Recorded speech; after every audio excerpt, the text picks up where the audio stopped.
Hello, my name is Talitha. I'm a radiography student in my fourth and final year of study, and this is a recording of an interview I did with a woman named Michelle, who has been a radiographer for over 20 years. If you're looking into radiography as a career, I really hope that you enjoy this and that you find it insightful.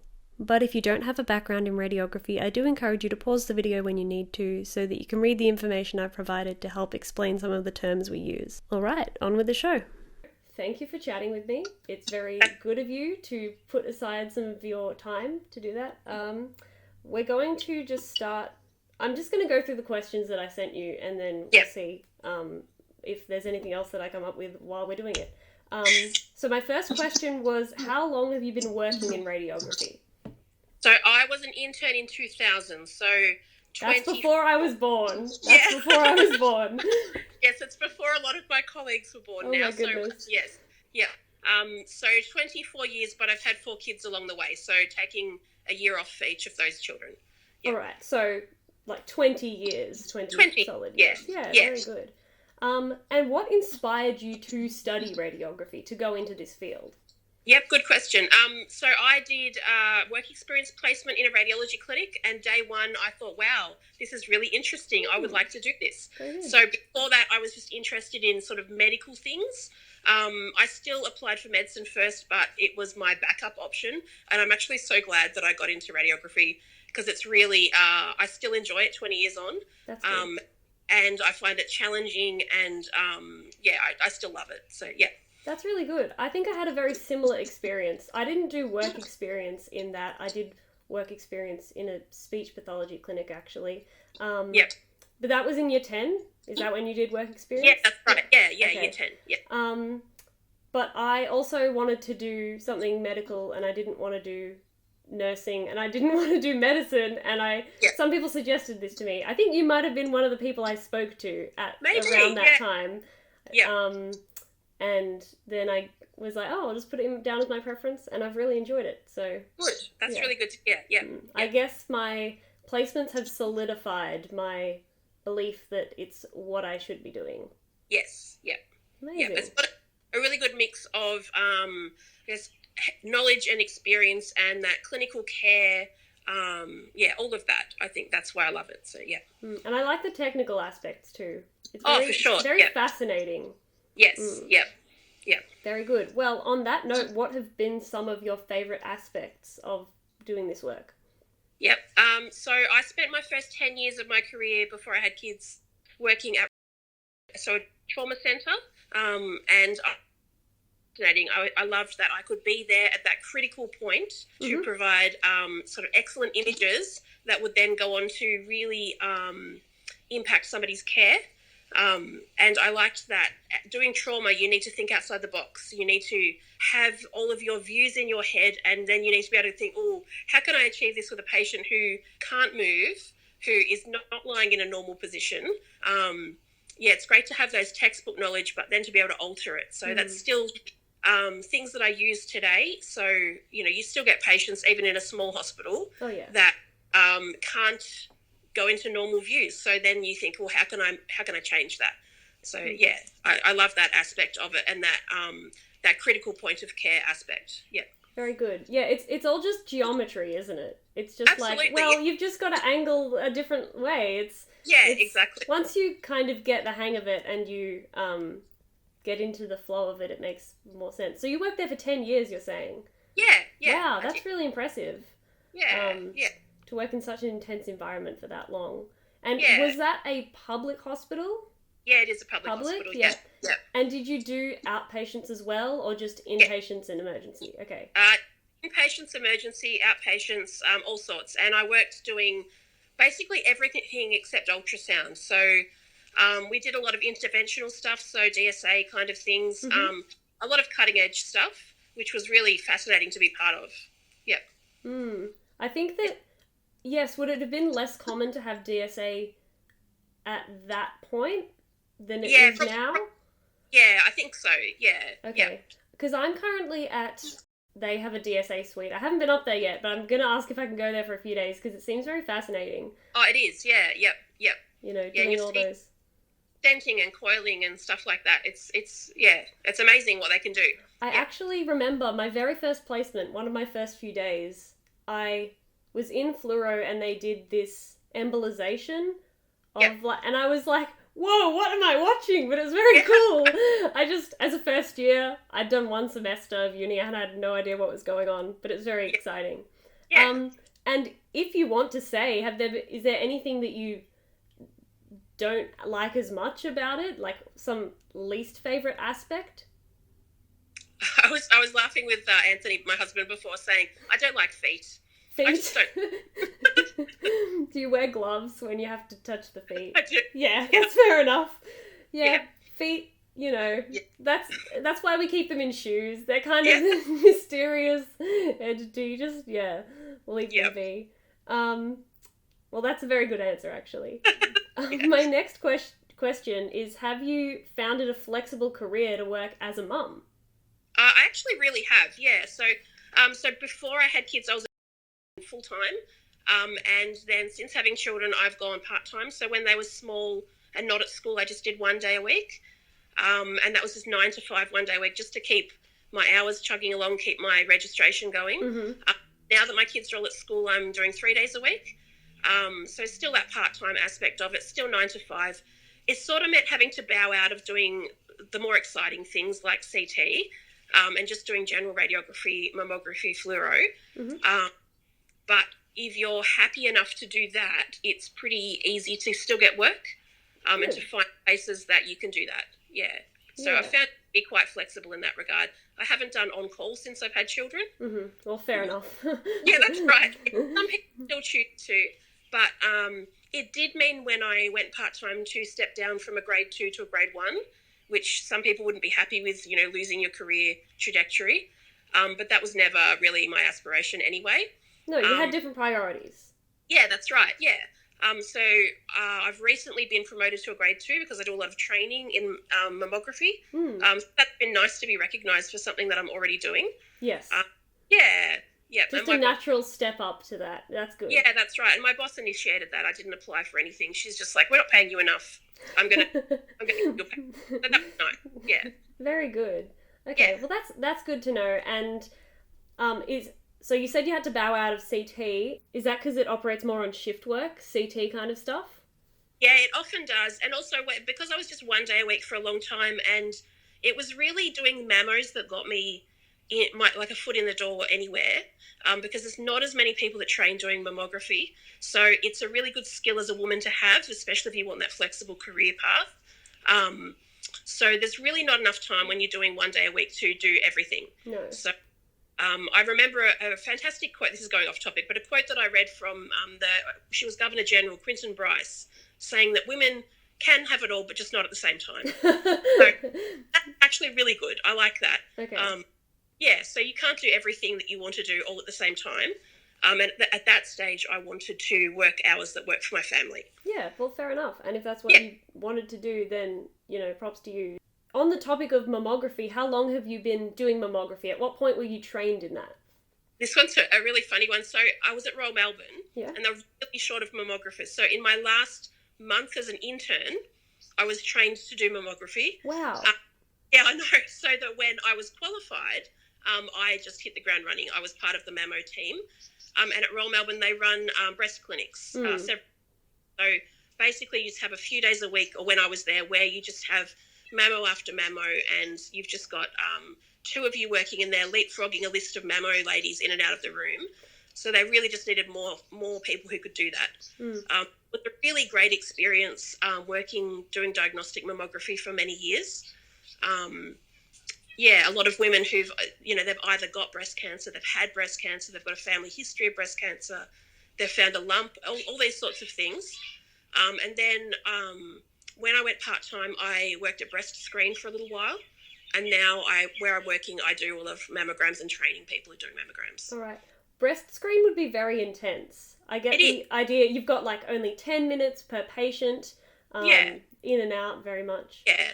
But those are well ladies. So 15-minute bookings. So if you're running a list on your own, you've got 24 ladies for the day. But look, 5 minutes is talking. getting all the paperwork done, and then 4 views, and as long as you get technically good views, you're out of the door. Very good. Well, are a lot of women apprehensive about their mammograms? I mean, there would be a difference between breast screen, which, as you were just saying, it's very routine. Most of them are very well and they don't have symptoms. And then the ladies who go for dedicated mammograms who have symptoms. Yes. What can you say anything on that? Yeah, so huge difference. So like you just said, breast screen is a screening program. So you book in every second year for a mammogram. They don't anticipate anything going wrong. If it's their first time, they're a bit more apprehensive because, we all hear about mammograms. What are they going to do to me? So the reassurance there, we're not going to squash you as far as we can squash you, but it's not comfortable. But a woman coming for a diagnostic mammogram, so she's either had breast cancer, family history of breast cancer, or she's found a lump. And the moment any woman finds a lump in her breast, she assumes it's cancer. Most of the time it's not, but it's a very highly emotional thing to come and do because there's all of this emotional baggage behind it. So I feel like a huge part of my role doing mammograms is reassurance. So a lot of women have put off coming and they're a bit like, I should have come earlier. So you say, well, you're here now. So, we'll just, whatever comes of this, we'll move forward. You've done the right thing. You're here. Reassuring her that just because her sister has cancer doesn't mean she has cancer. But once again, let's get the information we need and let's deal with that there. So always have tissues ready, always try to be nice and calm and reassuring. And by the time I've done 1 or 2 views out of the 4, we're just having a chat. What else have you got on today? What's your plan for the weekend? Oh, you've had a holiday. Tell me about your holiday. Just chatting. So on my school reports when I was a kid, I always got Michelle talks too much. I feel like I'm an asset in my role now. Yeah, absolutely. So, you've got all those technical things happening in your head, but she doesn't need to know that.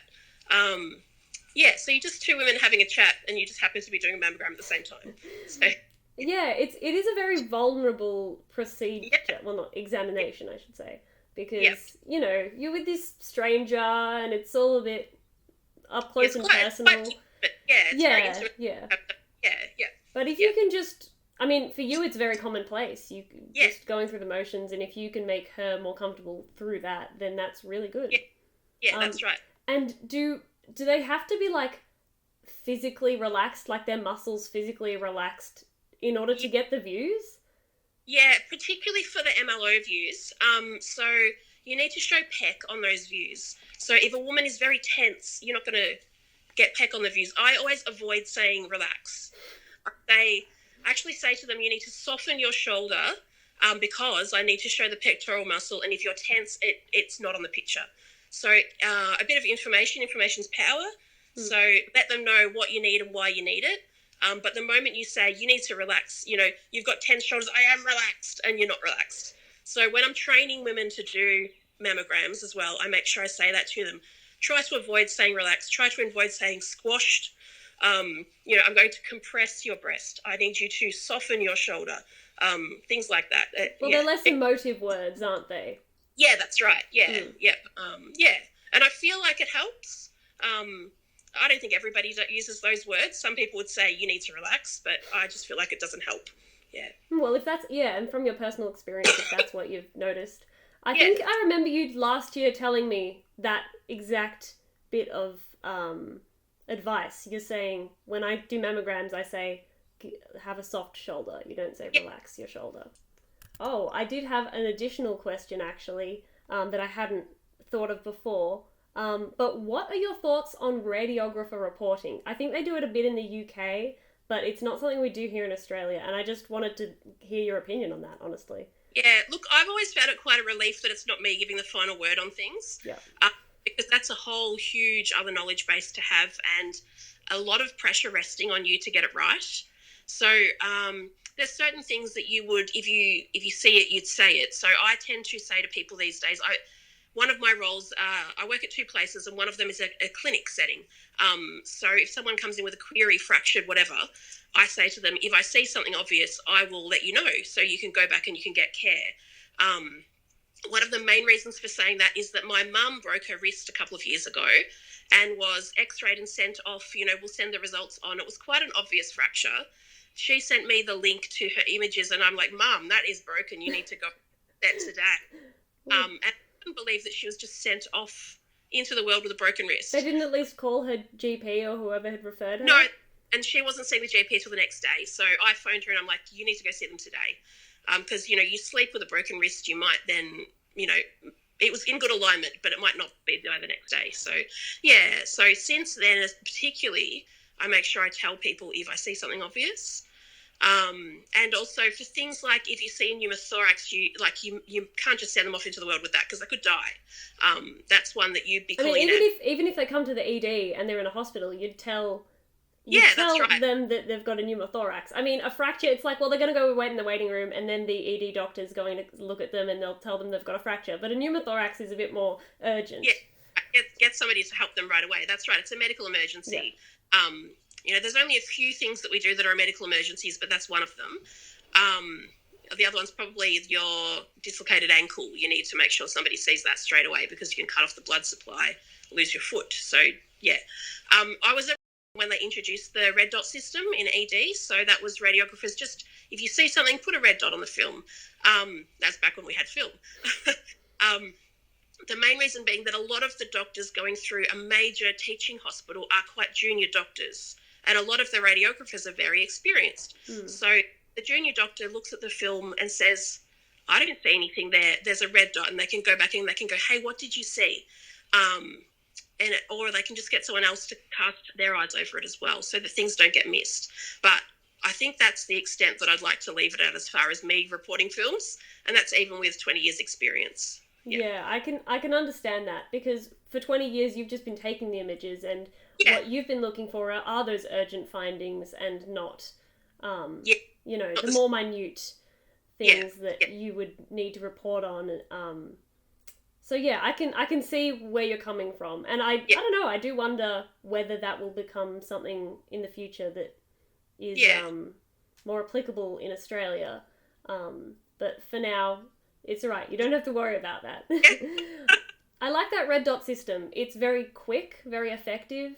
You don't have to write about a huge paragraph because either they'll know, oh, there is something wrong here and they'll be able to spot it, or they can come talk to you guys if they want more information. Yeah. I think I just have one more question. Have you got any pro tips about any area of radiography that you'd like to share? I mean, pediatrics, trauma, theatre, mammo, CT, whatever. I mean, I know you haven't done CT for a while, but any of the other ones? So I think a couple of things that I usually try to, we have a lot of students that come through our department. So some things that I try to make sure that I emphasise is even things like a chest x-ray. You and I might go, that is, so routine. But for the patient, it might not be routine. They come with a lot of, sickness, fear. The room looks weird. What are you doing to me? I don't know you. So keeping that empathy, don't lose that empathy. Think how would you want your mum or your best friend or your brother or sister to be treated, and treat people that way. That's a main one. So some empathy and compassion for your patient, to be in unfamiliar surroundings when they're not well is a good one to remember.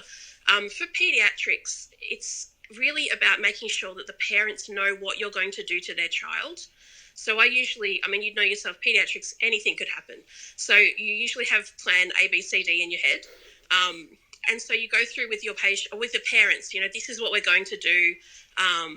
You're going to hold your child here. We need this. If they cry, it's okay. With an older child, include them in the conversation. You can get them to press the button on the light beam diaphragm. It's just a light. It's not going to hurt you. You can show them your picture. If you're doing an abdomen picture, show the kids gas bubbles and tell them that's their farts. Like the parents were a bit like, oh my goodness, what is that? But kids love that. So, just try to relate to your patient, I guess, no matter the age and what's going on with them. Yeah.